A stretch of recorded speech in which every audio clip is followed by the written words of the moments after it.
Hello friends. Before we start, make sure to like and subscribe to the channel and leave a comment with where you're from and what time you're watching. That way, YouTube will keep showing you stories just like this one. Now, let's begin.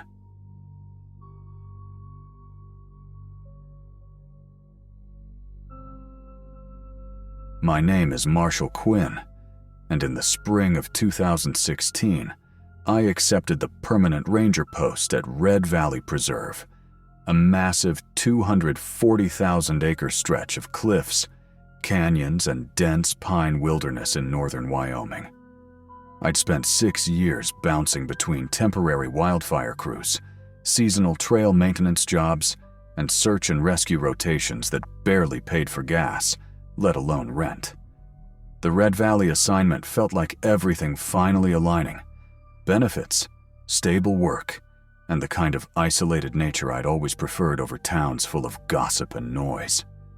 Red Valley was divided into 4 regions. I was responsible for North Ridge, the least visited portion of the preserve. Steep ravines, old burn scars from forgotten wildfires, and abandoned mining shafts scattered like wounds across the terrain. There was no cell service, no tourist crowding, just endless quiet, which I would later learn was exactly why certain people chose it. It was a Wednesday morning in early May when dispatch contacted me. I'd barely finished my first cup of instant coffee from the tin mug I kept in my patrol truck. "Ranger Quinn, we've got a hiker complaint near Coyote Chasm. Strong odor, possible dead elk." Dead animals weren't unusual after winter. Sometimes cougars dragged kills off trail. Sometimes hikers exaggerated, but the caller changed everything. Caller's name: Luther McKay. Even if you never met Luther, you knew of him. Retired fire chief, ex-military medic, one of those men who built their entire personality around competence. He hiked Red Valley every week, logged the miles, and sent us trail condition reports more detailed than the ones we filed ourselves. If Luther said something was wrong, it was. I started the 5-mile hike toward Coyote Chasm, a steep, echoing canyon famous for swallowing sound. Sun was harsh, around 80 degrees, and by the time I reached the turnoff trail, sweat soaked through my uniform. That's when the smell hit. And believe me, dead animal smells bad. But this wasn't just dead. It was rotting human decay mixed with chemicals, thick enough to cling to the back of my tongue. I forced myself forward. The smell pulled me off the marked trail, through juniper brush that snagged my sleeves, and down a narrow drop-off hidden behind a limestone shelf. About 30 feet down, I saw her. A woman, mid-20s to early 30s, lying on her side, partially buried under pine branches, arranged deliberately in a woven pattern. Even through decomposition, I could see bruising around her ankles and wrists, the kind that comes from restraints. Her clothes weren't hiking clothes: black slacks, a blouse, flats. She hadn't come here on her own. Her left hand had 2 rings, one silver band and one with a small amber stone. Her hair was dark, tied back with a decorative clip shaped like a leaf. I radioed dispatch for the coroner and sheriff's office, gave coordinates, then started documenting the scene. She had duct tape residue around her mouth, scratches down her arms, defensive wounds, and the strangest detail, industrial white powder sprinkled around her body, like someone tried to cover the smell but didn't know how. It wasn't baking powder, or lime-like farms use. This was something harsher, chemical. I'd seen a lot during wildfire seasons: burned remains, animal attacks, even suicides. But nothing like this. Nothing with the kind of cold, calculated placement this scene had. And as I would soon learn, this was just the beginning. 3 hours later, Sheriff's Deputy Calder Price arrived with the coroner, Dr. Cheryl Becker. Dr. Becker examined the body briefly before giving me a look that told me everything. This wasn't a hiker. This was a homicide victim. She identified the woman from a missing persons bulletin. Evelyn Hart, vanished 6 months earlier from a small town east of Red Valley. She'd disappeared after leaving work late one night. Her car was found abandoned 30 miles from here. No connection to the preserve. No hiking history. No reason to be here. Deputy Price pulled me aside. "Marshal, we've had 2 bodies found like this across northeastern Wyoming. Hidden deep, covered with branches in a specific pattern. Same chemical smell. Same restraint marks." I asked the obvious question. "Serial killer?" Price shook his head. "No. Groups. Organized groups. They use remote federal land because we can't patrol everything." The wilderness had become a dump site. My stomach dropped. I barely slept that night. Evelyn's face, what was left of it, kept flashing in my mind. Her family had been searching for her for half a year. She'd been here the whole time, in my sector. The next morning, instead of resting, I began pulling up old topographical maps on my laptop. North Ridge had dozens of forgotten routes, logging roads from the 1960s, ATV tracks from discontinued fire mitigation projects, even trails from mining companies long defunct. Most were unmarked now. Many weren't on public maps. The more I studied, the more terrified I became. There were over 20 hidden access points. Someone with a knowledge of Red Valley could use them easily. Someone like a contractor, a seasonal worker, a ranger. I spent my next 2 days off hiking the forgotten roads, and on the second day, I found what I wasn't prepared for. On a fire road that should have been abandoned for years, I saw fresh tire tracks, large, commercial-grade, deep tread. They led to a clearing hidden by dense pine cover, just big enough for a truck to park. Energy drink cans, plastic wrappers, cigarette butts. Some brand new, some weathered. Someone had been here for months. Following the old path from that clearing led me deeper into the forest, then down into a second ravine. Steeper, darker, quieter. And the moment the wind shifted, that smell hit me again. It made the hair on my arms rise. I forced myself forward. What I found made me drop to my knees. 3 bodies, 3 women, different ages, different states of decay, different clothing styles, but all arranged the same way. Branches placed in deliberate cross patterns, white chemical powder sprinkled around them, positioned in natural depressions as if someone had mapped out the terrain carefully. Details stuck out. A medical alert bracelet, fresh blonde synthetic extensions on another. A third with polished dental veneers were thousands. These weren't vagrants or hikers. These were women with lives, families, workplaces, schedules, and someone had gone to great lengths to erase them. My hands were shaking so hard I could barely take photos. I called Deputy Price directly, skipping dispatch. Within hours, he arrived with a forensic team and 2 federal agents from a task force I hadn't known existed.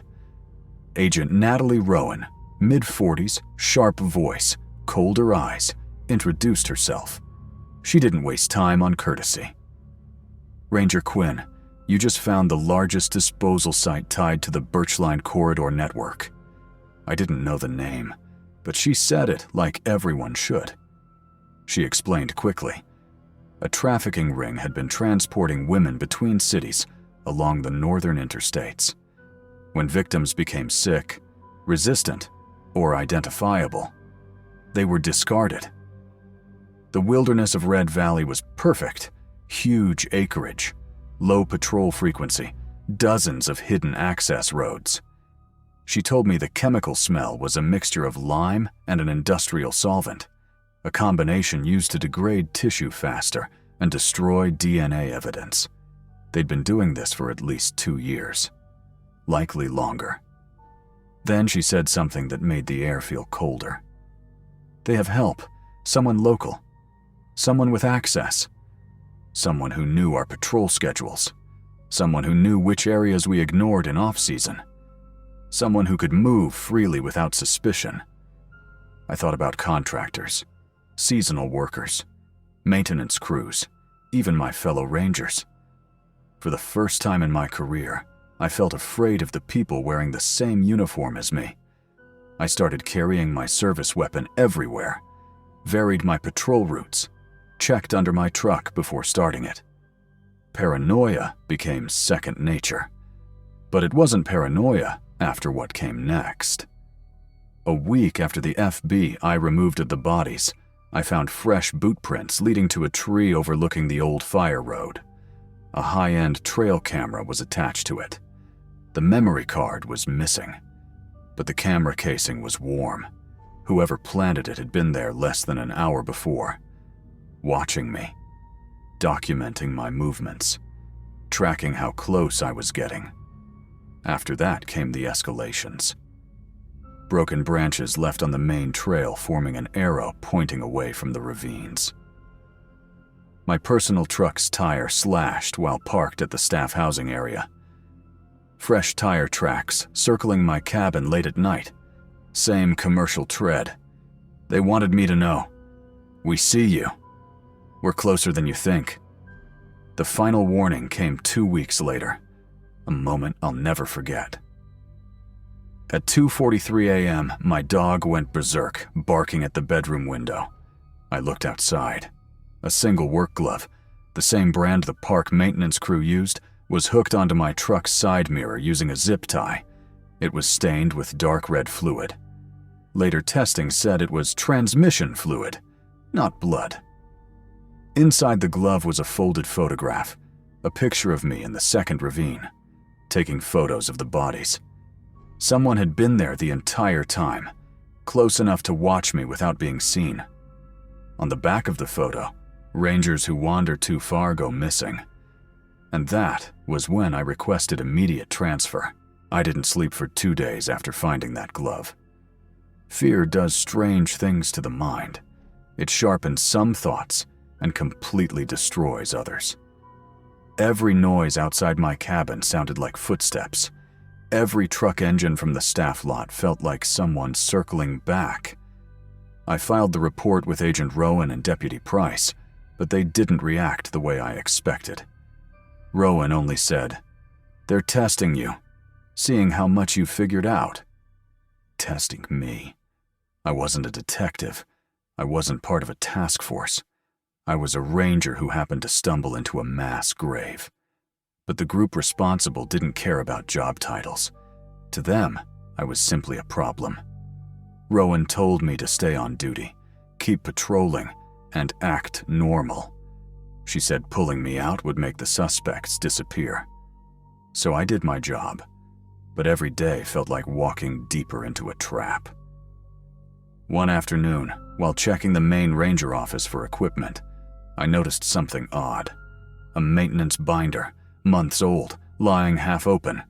Inside were vehicle logs, showing which trucks had used which access roads. Page after page was normal, until I reached April. That's when the patterns began. Truck 19A, assigned to seasonal trail technician Eldon Rusk, had entered the North Ridge Fire Road nearly 14 times in 3 weeks. That road didn't lead anywhere except the clearings I'd found. He had no reason to be there. Seasonal techs weren't permitted off main routes without supervision. I'd only met Rusk twice. A quiet, skinny guy with pale eyes, mid-30s, always wearing a worn-out hunting cap.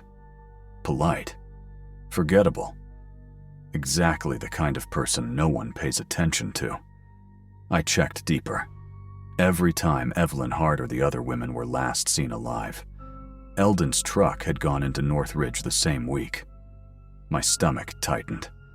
This wasn't coincidence. This wasn't accessory-level involvement. He was transporting bodies. Maybe more. That evening, I drove toward the old fire lookout tower, a place I usually checked once a week. As I approached the base, I stopped cold. A figure stood at the top railing. Tall, thin, still. He wasn't holding binoculars. He wasn't watching the tree line. He was watching me. I called out. No response. When I climbed halfway up, the figure stepped back from the railing and walked out of sight. By the time I reached the top platform, the tower was empty. But under the bench, taped to the wood, I found something that chilled the air around me. A memory card. And next to it, scratched into the timber with a knife, were 4 words. "You are too late." My throat dried instantly, because I realized this wasn't a threat. This was a countdown. Someone was preparing to move again. I waited until I reached the station to check the memory card. What I saw made my skin crawl. The footage showed night vision clips of the ravines, zoomed-in videos of the disposal sites, the bodies, their faces, their staged positions. But the last video was different. Timestamp, 48 hours earlier. The camera was angled toward the tree line. The audio was faint, but when I increased the volume, I heard footsteps, a door slamming, male voices, 2 of them. Then, a woman crying, not screaming, so crying, weak, exhausted, defeated. One man said, "We'll use the new place tonight. The ranger won't check there." The new place? The crying grew faint. Then nothing. My vision blurred with anger, fear, and adrenaline. The bastards had another dumping site, and they were planning to use it that same night. There was no way I was waiting for backup. At 10:14 p.m., I grabbed my duty rifle, flashlight, and GPS, and headed into North Ridge. The forest at night in Red Valley was different. The temperature dropped sharply, insects went silent, and even the wind seemed to avoid the deeper woods. I searched for 2 hours, checking every map, every old logging route, every fire road that hadn't been driven on in years. Nothing. But around 12:30 a.m., I heard the faint, rhythmic growl of an engine. Deep, slow-moving, commercial grade. I killed my flashlight, crouched behind a downed log, and waited. A truck rolled by, not a park vehicle. A white box truck, rental style, with mud-splattered tires. Behind it followed a second truck, similar model. No markings, no plates visible. They rumbled up an overgrown path I hadn't checked, one we normally used only during fire evacuations. This was the new place. I waited until their engines faded, then followed on foot. The path led to a wide, flat basin surrounded by cliff walls. Moonlight reflected off a sheet of crumpled metal at the center, the scattered remains of an old forestry storage shed. That's when I heard it. A woman's muffled scream, then a sharp slap. Then silence. My heart pounded so hard it hurt. I moved silently along the outer ridge, staying behind boulders and deadfall until I could see the clearing clearly. 2 men were dragging a tarp. A third stood guard holding a flashlight. I recognized the guard immediately. Eldon Rusk. Seasonal trail technician. Park employee. The quiet one. He wasn't forgettable anymore. He was a monster. Near the shed's ruins, tied to a metal beam, was a woman, alive. Struggling weakly, duct tape across her mouth, tears cutting lines through the dust on her face. They weren't here to bury a body. They were here to make one, and I was the only person who could stop them. I stepped out from behind the rocks, rifle raised. "Hands up! Drop everything and step back from her." Rusk froze. The other 2 turned slowly. Nobody raised their hands. One of the bigger men said calmly, "Ranger, walk away. This doesn't concern you." My throat tightened. Back away from her now. The man smiled slightly, the kind of smile that said he'd done this dozens of times, survived every close call, and didn't believe for a second that I would fire. He was wrong, because when he moved his hand toward his belt, I fired a warning shot. The blast echoed around the basin like thunder. The woman screamed behind the tape. The men hesitated. For one moment, one tiny, fragile moment. I thought I had control. I didn't. A sudden crunch of gravel behind me made me spin. A fourth man, someone hiding in the shadows, slammed into me from the side. My rifle flew out of my hands. My shoulder hit the dirt. Pain shot down my arm as he pinned me. He reached for something at his waist. A knife. I grabbed his wrist, pushing back with everything I had left. We rolled violently, kicking up dust, scraping against rocks. The other men rushed toward us. I was going to die here. But the attacker made one mistake. He shifted his weight to plunge the knife downward. I twisted violently, letting my body drop flat, and his blade stabbed into the dirt inches from my neck. I grabbed a fist-sized rock and smashed it into the side of his head. He collapsed instantly. I didn't wait. I sprinted toward the tied woman, slashing the tape from her wrists with the attacker's dropped knife. "Run! Go! Now!" She stumbled to her feet and fled into the trees. The others charged toward me, shouting. I bolted in the opposite direction, diving behind an overturned metal crate. Bullets cracked through the night. They were armed, heavily. This wasn't just trafficking. This was organized execution. I radioed frantically. "Officer under attack! Shots fired! Northridge Basin! Send everything!" Static. Then Rowan's voice. "Hold position! Backup incoming! Do not engage!" Too late. A bullet shattered the crate inches from my head. I crawled through scrub brush, using shadows as cover, moving toward the ridge. If I could reach the high ground, I might survive. If not, I'd be the next body in the valley. After 10 agonizing minutes of crawling, running, hiding, doubling back, I finally heard sirens. Lots of them. State Patrol, sheriff's units, FBI response teams. Blue and red lights flickered through the tree line. The men realized the trap had closed. 2 sprinted toward the trucks. 1 was shot by agents as he tried to start the engine. Another was tackled trying to flee uphill. But Eldon Rusk, he didn't run. He walked calmly toward the cliff's edge, as if accepting his fate. Agent Rowan shouted for him to stop. He didn't. He turned to me for a brief second, expression empty, eyes flat, mouth forming a faint smile. Then he stepped backward off the cliff. His body was found at dawn, broken. Neck snapped, face unrecognizable. Coward's way out. In total, the task force recovered. 11 bodies from multiple sites. 2 survivors. 1 was the woman I freed.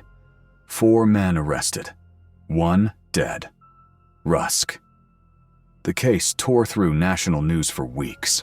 The preserved ravines were sealed permanently. The old roads were blocked with steel barriers. Every contractor and seasonal worker underwent new screenings. I was awarded commendations. Bravery in crisis. Life-saving action. Outstanding service. None of it meant anything. Because at night, when everything goes quiet, I still hear the woman crying on the recording. I still see the branches arranged over bodies. I still smell the chemical rot. 3 months later, I resigned. I packed my things in silence, loaded my truck, and drove toward the exit road. As I passed the North Ridge sign one last time, I noticed something stuck to it. A glove, identical to the one left on my mirror. Inside it was a note. I unfolded it with shaking hands. There are more places you never found. No signature. No clue who left it. The arrested men had been in federal custody for weeks. Someone else was still out there. Watching. Waiting. Knowing the land better than I ever could. And I realized something terrifying. Red Valley wasn't a hunting ground. It was a network. A system. A tradition.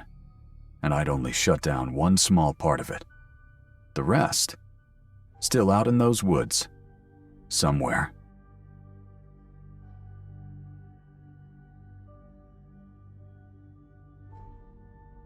June in the Cascades meant wildfire season.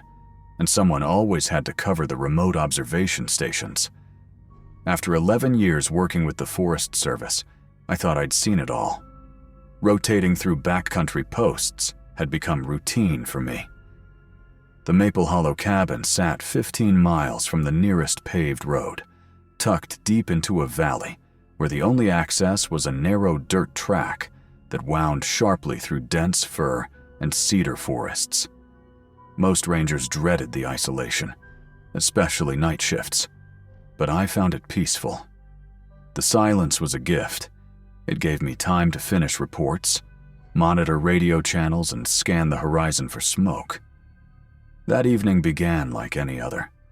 I'd driven up before sunset, relieving Jordan, the previous ranger. He looked drained, muttering something about elk wandering too close to the cabin's generator shed before practically sprinting to his truck.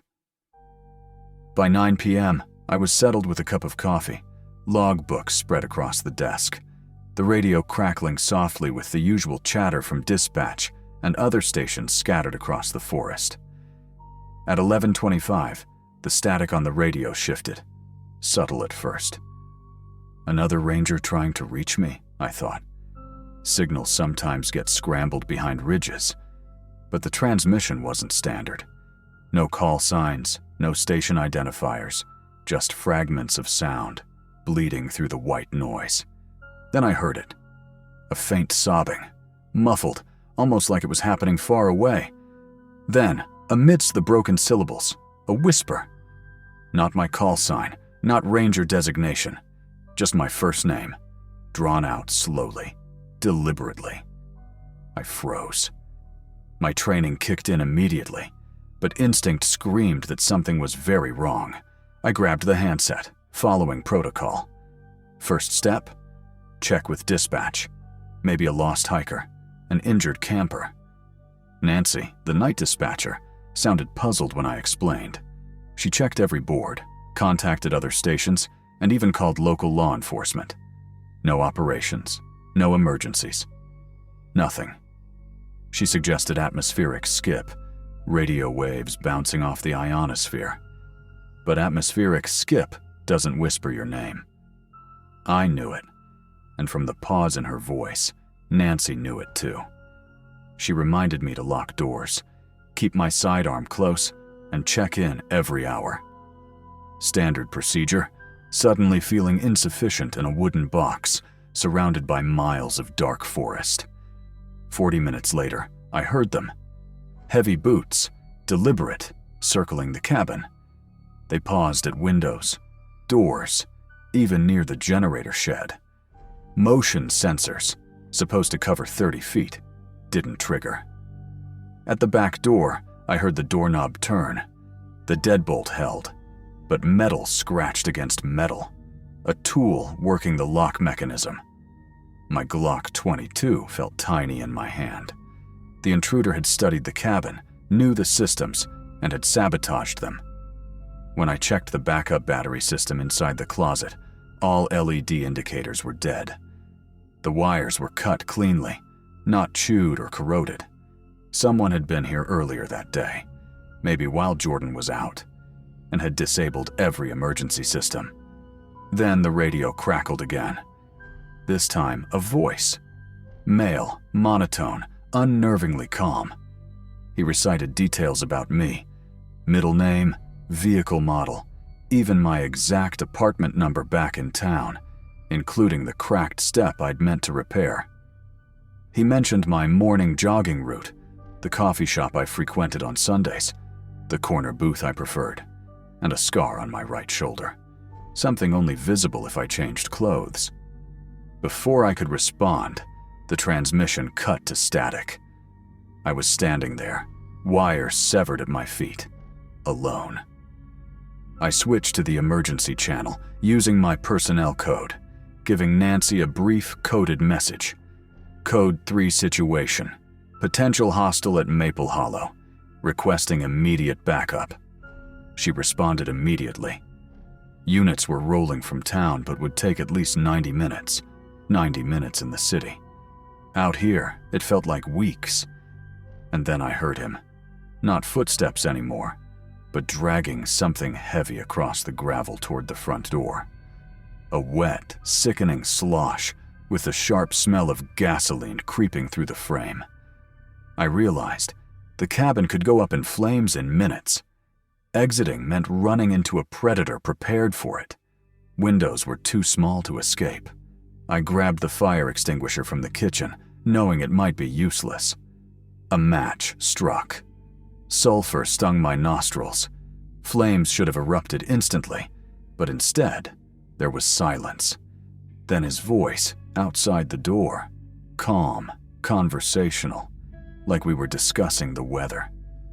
He said he had been watching me for 3 months, learning my routines. Tonight was supposed to be simple, but the cops arriving meant a change of plans. He started talking about other victims, women who had disappeared from other forests, other cabins. Details that had never made the news. How they hid, how they tried to radio for help, how he found them. Then the impossible. He revealed Jordan, my colleague. He never made it home. His truck was found 2 miles down the access road, abandoned in a gully. He'd worn Jordan's uniform while talking to me in the cabin, fooling me into thinking everything was normal. The gasoline puddle, the match, all a test. He walked away from the door, toward my truck. Glass shattered, another splash of gasoline, and then a roar of flames. My escape route destroyed, but that mistake gave me the opening I needed. I slipped out the back door, careful of steel tripwires he had set to funnel me into traps. I circled wide, keeping the cabin between us, and moved toward the old fire watchtower on the ridge above. He discovered my absence, yelling in rage, firing blindly at the cabin. Bullets tore through wood. Then, helicopter rotors. State police units had arrived, diverted from another call. The searchlight illuminated the clearing, the burning truck, the cabin, and him. Tall, tactical gear, rifle slung over his shoulder. He ran toward the access road, straight into a roadblock. Ground units intercepted. Arrest made. Jordan survived. Unconscious but breathing. Severe head trauma, stabilized by medics. Investigations revealed his history. 41-year-old Walter McKenna from Idaho, wanted in multiple states for similar attacks on women in remote areas. He had studied Rangers' patterns for years. Journals in his vehicle detailed dozens of potential targets. Cigarette butts at the cabin tested positive for DNA, linking him to other crime scenes. I finished my shift, gave statements to 100 officers, and drove myself home in a borrowed Forest Service vehicle. Sleep came with difficulty. Every night, I checked locks hourly, months before I felt safe. Procedures changed.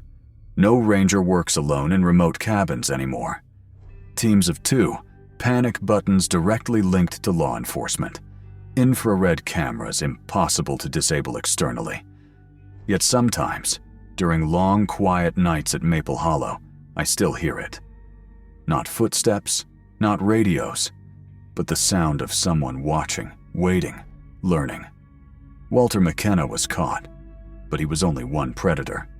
Others exist across thousands of isolated cabins nationwide. Many working alone, thinking the silence of the forest is safety. The forest keeps its secrets. And now, we know predators watch, study, and plan. We're ready. But the wilderness, it never forgets.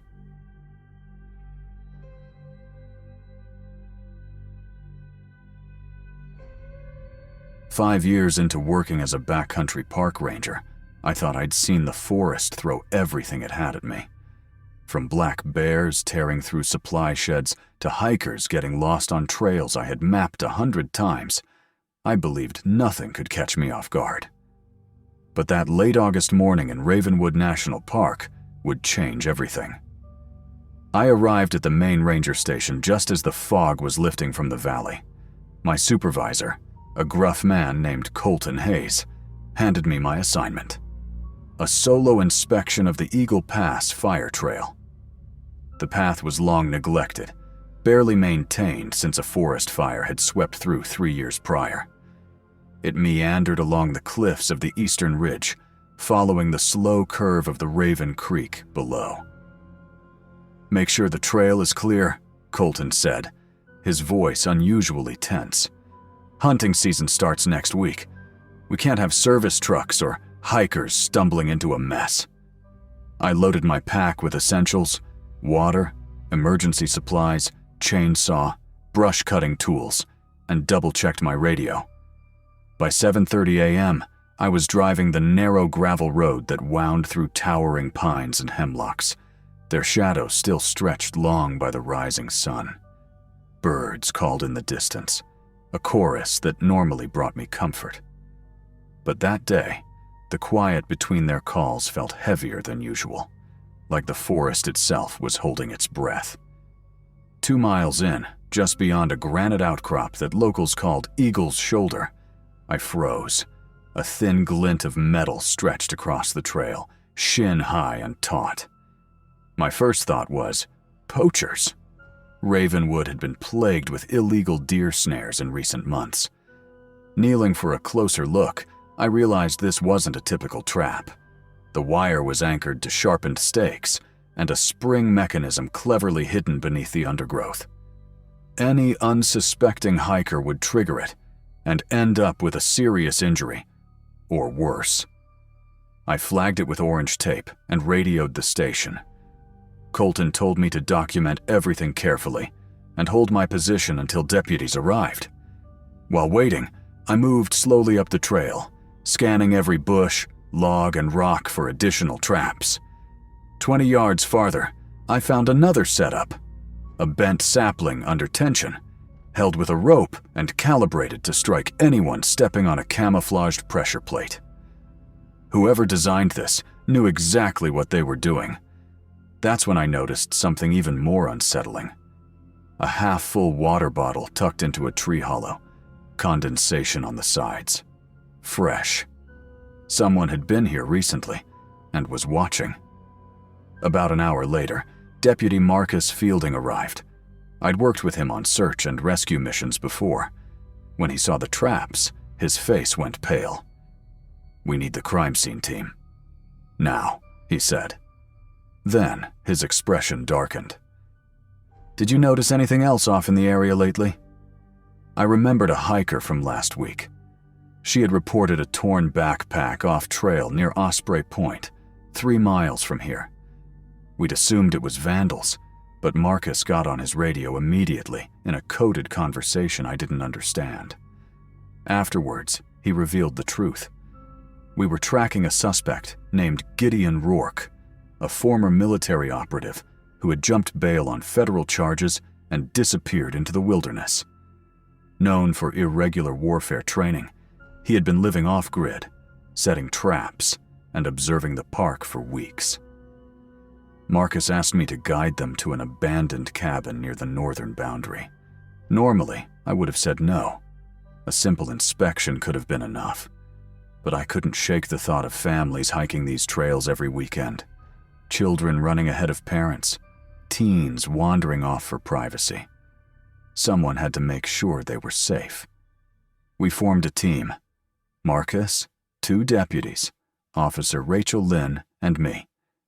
As we followed the old fire trail, evidence of Gideon's presence became horrifyingly clear. Camouflaged tarps hidden in the trees, abandoned food containers buried precisely, and human waste carefully placed 8 paces from camp in each cardinal direction.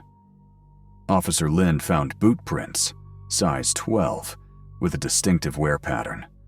All meticulously documented, all pointing to a predator who had been living in our park, studying us. We reached the abandoned cabin by midday. It was an eerie relic, overgrown with moss and pine needles, windows dark, the door slightly ajar. But then Rachel noticed something. 39 deep scratches etched into the doorframe. I counted them silently. The number mirrored missing hiker reports from the past year. My stomach sank. Marcus called for a tactical unit, Within 40 minutes, 8 officers arrived, fully geared. Their leader, Sergeant Luis Delgado, surveyed the traps with disbelief. "It's like walking through a war zone," he muttered.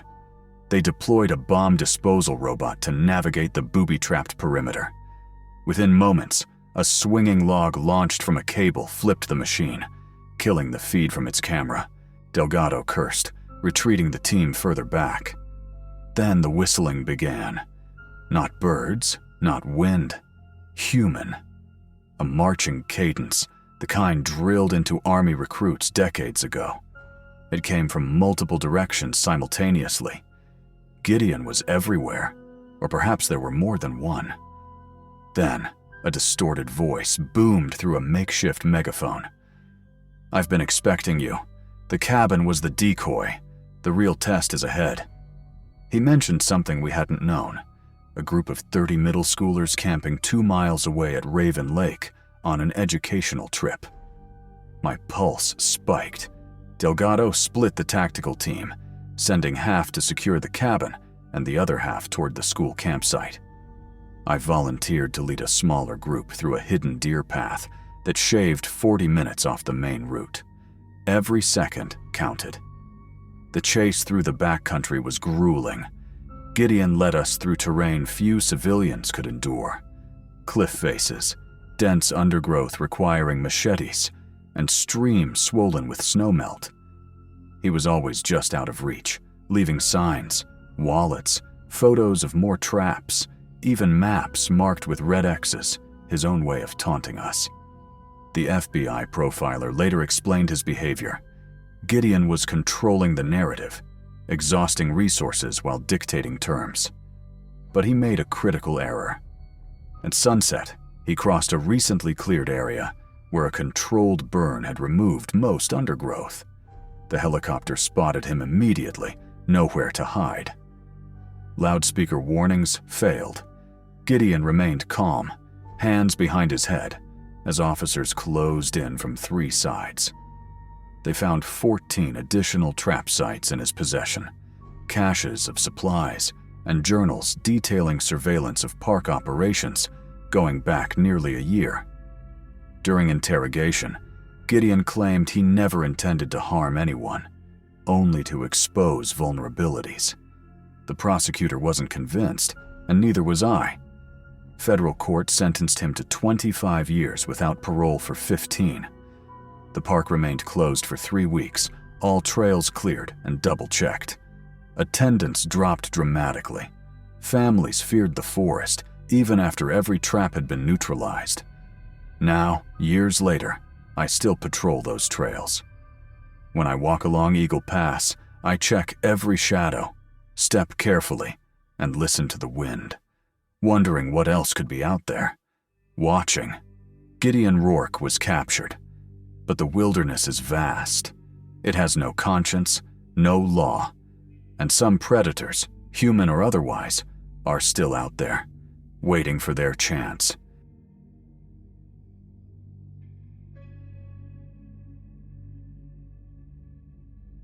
Seven summers patrolling Ironwood National Forest, and you begin to develop instincts, those tiny alarms in your mind that flare when something isn't right.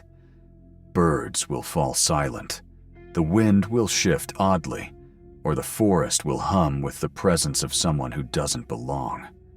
Over time, you learn to read these signs, a sixth sense born from too many hours walking dense trails. My supervisor, Gideon McCall, always teased me about my gear graveyard. I'd carry back abandoned tents, backpacks, and sleeping bags, sometimes entire camp setups left by hikers who had fled or vanished without explanation. Usually, it was harmless, people unprepared for the wilderness, spooked by wildlife, or simply careless. But that July, I found my 4th campsite in 2 months where nothing was wrong, or at least nothing obvious. Everything was meticulously arranged. A Coleman stove held half-cooked oatmeal still steaming, 2 plates neatly set with forks beside them, a portable phone charger humming quietly as if alive.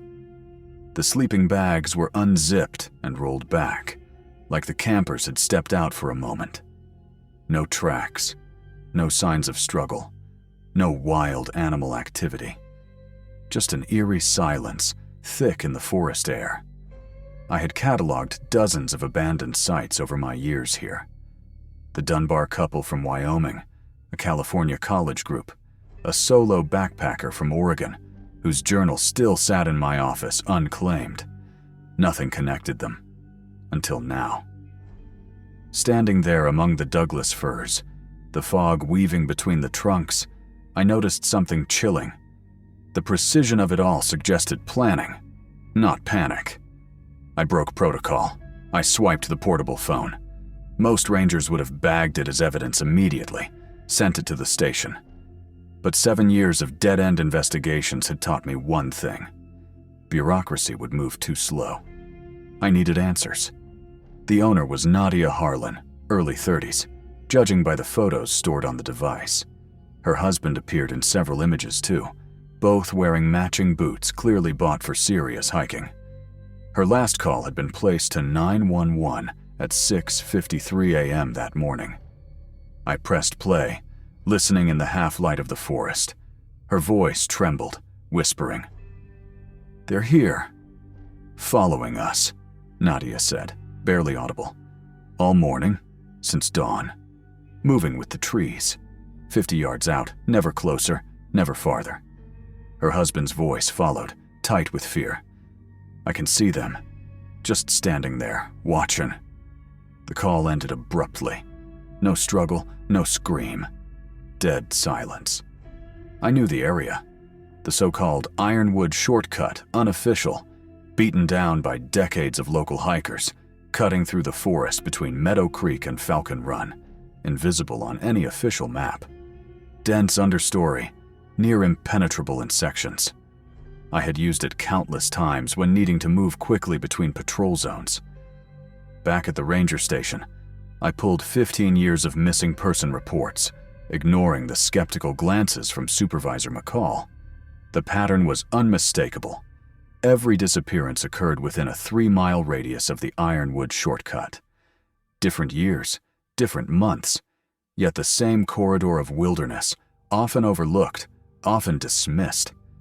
Different jurisdictions had investigated in isolation, never connecting the dots. But laid out on the table, the constellation was undeniable. By nightfall, I had dug deeper. 3 recovered phones from previous incidents contained fragments of the same terror. A figure in the trees, always perfectly balanced, always far enough away to create fear without immediate danger. One video showed a young man from Arizona in 2012, shaky footage of dense foliage and a fleeting glimpse of someone in dark clothing. Poised, calculated, unhurried. Someone who understood their prey's psychology, who had done this before. I drove to the Ironwood Shortcut just as the sun dipped below the mountains. The entrance was subtle, a narrow gap between 2 towering cedars. The forest swallowed the path almost immediately. A quarter-mile in, I found the first observation post, a hollowed-out oak repurposed into a hunting blind, 15 feet up. From this vantage, anyone entering the trail could be seen from 200 yards away, invisible from the ground. Inside, remnants indicated recent use. Water bottles, snack wrappers, binoculars, even a small solar charger. Further down, I found more blinds, spaced methodically to cover blind spots from the previous one. Someone had engineered an entire surveillance network, watching and cataloging all movement along the unofficial trail. At the 4th blind, I discovered a notebook wrapped in waterproof plastic. Its pages were filled with meticulous observations, times, descriptions, gear, hiking experience. Some entries bore check marks. When cross-referenced with missing persons, every check mark coincided with a disappearance. The last entry, 3 days prior, noted Nadia Harlan and her husband, down to the color of their backpacks. My radio crackled. "McCall, do you have a situation?" "Yes." Send everything you can to the Ironwood shortcut. We may have a serial predator. We set up a command post at the trailhead. By midnight, K-9 units combed the forest.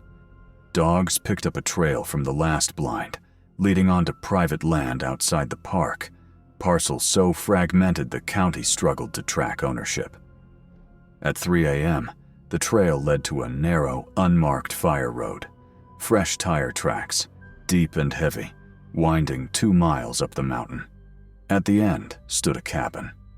From the outside, it appeared abandoned. Weathered wood, moss-streaked roof, broken shutters.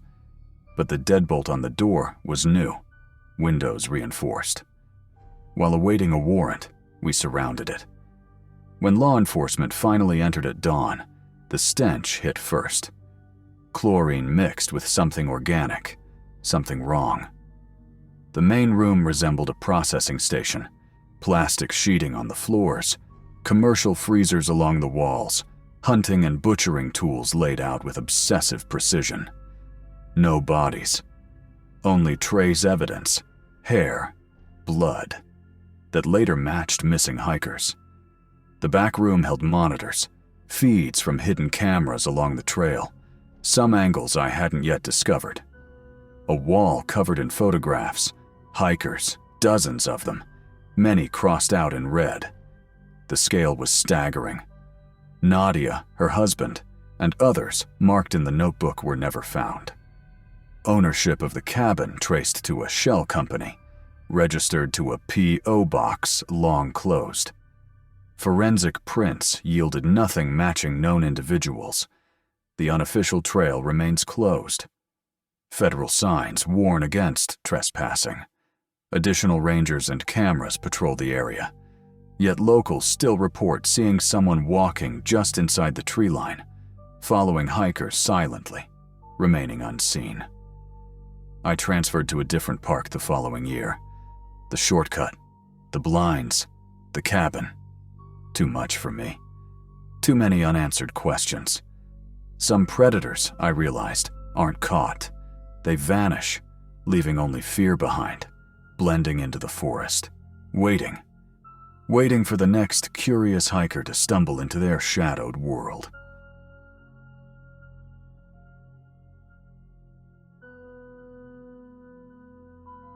That morning crept in like something waiting to be noticed.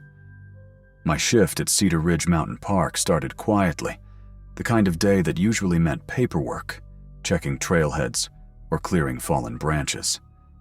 Nothing dramatic.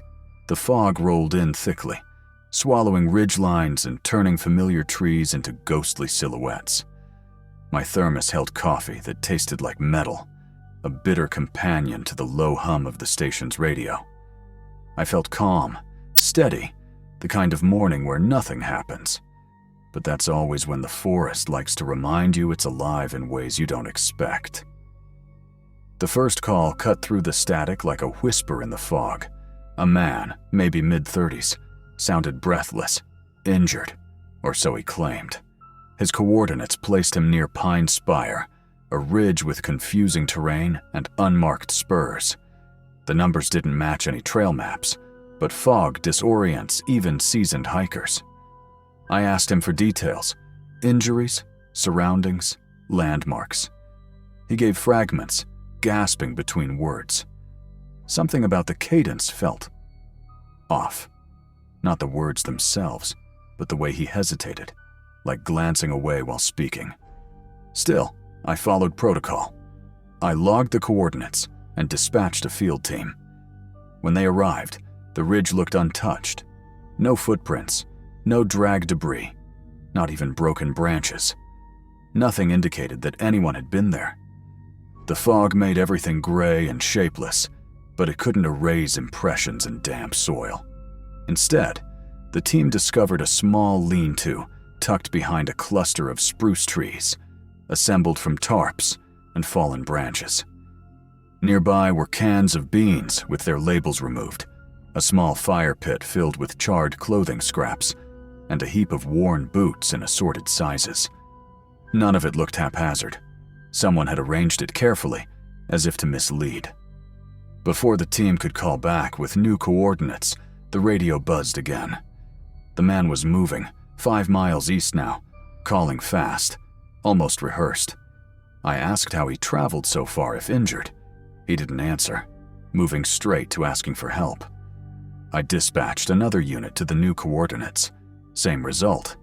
No injured hiker, no footprints, only another makeshift shelter, another pile of food wrappers from our own supply stores. My chest tightened, not with fear, but with realization.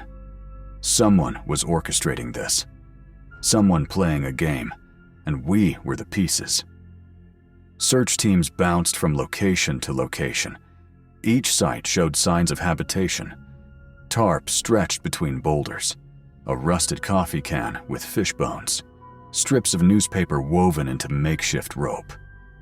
Everything looked recent, like someone knew how to vanish the moment we arrived. I tried coaxing the caller to stay put, to give specific landmarks, but he avoided every direct question. Each new fragment of coordinates pushed teams further into rough terrain. The fog masked our approach, but it couldn't mask intent. By midday, a senior ranger, Travis Nolan, returned to the station. His face was pale, radio trembling in hand. "I picked up something weird," he said. The same voice, same cadence, but slightly off frequency. Almost like someone mirrored our channel to mimic distress calls. I remembered rumors. Some individuals using scanners to impersonate hikers or officials, drawing resources away from populated areas to move undetected. It all clicked. The fake hiker wasn't lost. He was guiding us away from what he wanted. If he needed rangers scattered, only one location fit: the main campground in the valley, packed with weekend families, oblivious to the fog curling between trees. I radioed Travis to check the campground discreetly. While he drove, the caller came again. This time, a new story. Bears nearby, begging for help, rattling the radio like panic. But behind it, I heard something new. A faint hum, mechanical in nature, like a battery pack or cheap scanner humming. It felt deliberate. Someone testing, measuring, waiting. Travis checked in minutes later. The campground seemed normal at first. Kids playing near fire pits, couples setting up tents. Then he noticed it. A supply shed behind the ranger kiosk, padlock bent, shelves ransacked.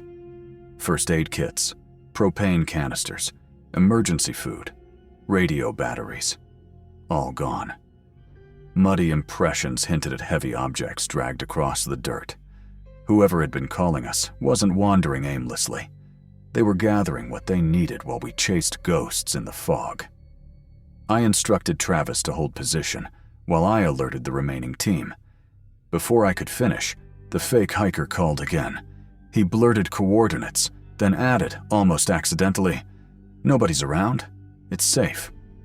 "Safe for who?" I muttered, realizing the implication. He was near the campground, watching, expecting us to be far away. Preparing, maybe, to strike the area we should have been protecting. I left the station, taking a service road to reach the campground stealthily. The fog thickened, branches hanging low under the weight of moisture.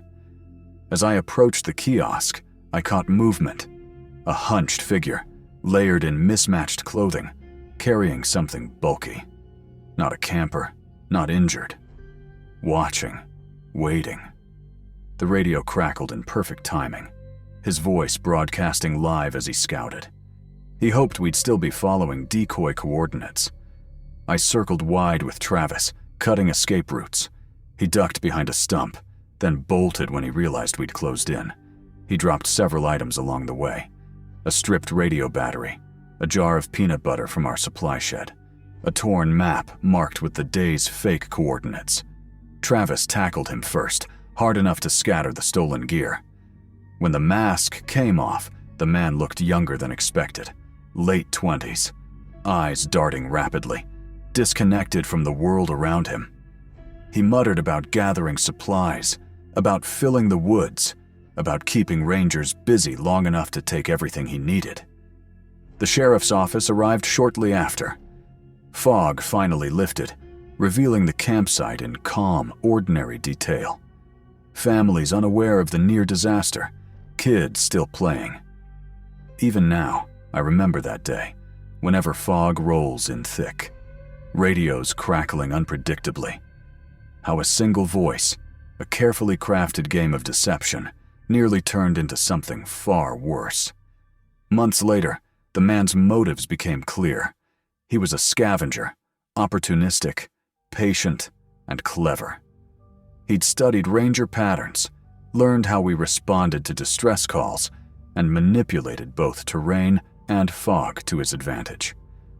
The woods he hunted in were his domain, and anyone wandering in, even well-prepared hikers, risked becoming part of the game. I never returned to Cedar Ridge Mountain Park during the early fog season.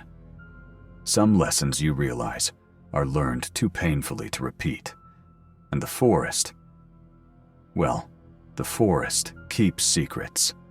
The smell of wet pine needles, the hiss of fog, the quiet gaps between the trees, they all whisper the same warning.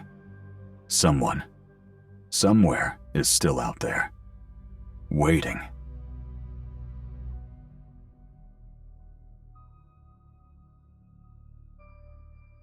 Most mornings on duty started quietly, the kind of routine that made you almost forget you were in the wilderness. At Black Pine Forest Preserve, my day began with a cup of bitter coffee from the ranger station, a quick radio check, and a few minutes on the back deck, listening to the faint hum of distant wildlife while fog lingered among the pines. I had been working seasonal shifts here for years. Nothing glamorous. Long days maintaining trails, guiding lost hikers back to safety, monitoring wildlife, and keeping the park running smoothly.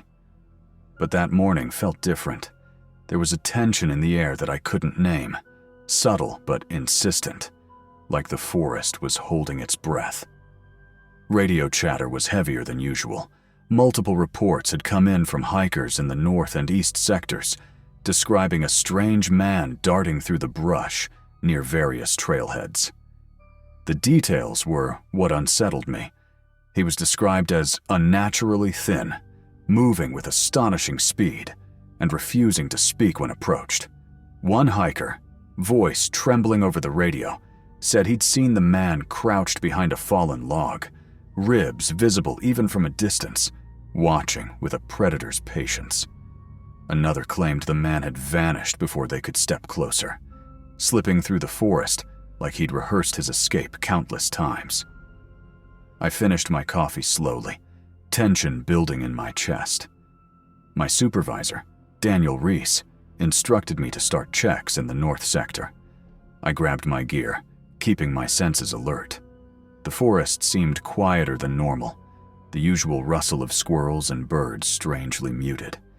Even the wind felt hesitant, like it didn't want to stir. By early afternoon, the situation escalated. A backpacker appeared on the service road, limping heavily. Sweat and dirt streaked across his face and shoulders. His backpack strap was torn. Between deep breaths, he told me someone had grabbed at him from behind, trying to pull him into the brush. He never saw the attacker's face, only dark, tangled hair, skeletal arms, and a strength that didn't match the man's emaciated frame. The backpacker's fear was palpable, and when he mentioned the man's unnatural speed, my unease became sharp. This wasn't a lost or panicked hiker. Following the backpacker's account, I traced a path deeper into the forest. Signs of abnormal movement became evident. Branches bent unnaturally, deep, hand-like impressions in the soil, and long drag marks veering off the main trail. A piece of torn backpack fabric snagged on a thorny bush confirmed the attacker's intent. He hadn't just brushed past, he'd been trying to remove the backpacker from the path entirely. I radioed my findings in, then continued with deliberate caution. The deeper I ventured, the quieter it became. The forest felt like it belonged entirely to someone else, a place where the usual sounds, birds, insects, rustling leaves, had been hushed. An hour later, I reached a boundary most hikers didn't even know existed. Rusted chains hung between two warped wooden posts, marking the entrance to a long-abandoned emergency training area. Nature had reclaimed the space over decades. Vines curled around metal fixtures, moss blanketed broken boards, and the soil was soft, undisturbed, except for a faint but distinct pattern of movement, suggesting someone had been traversing it recently.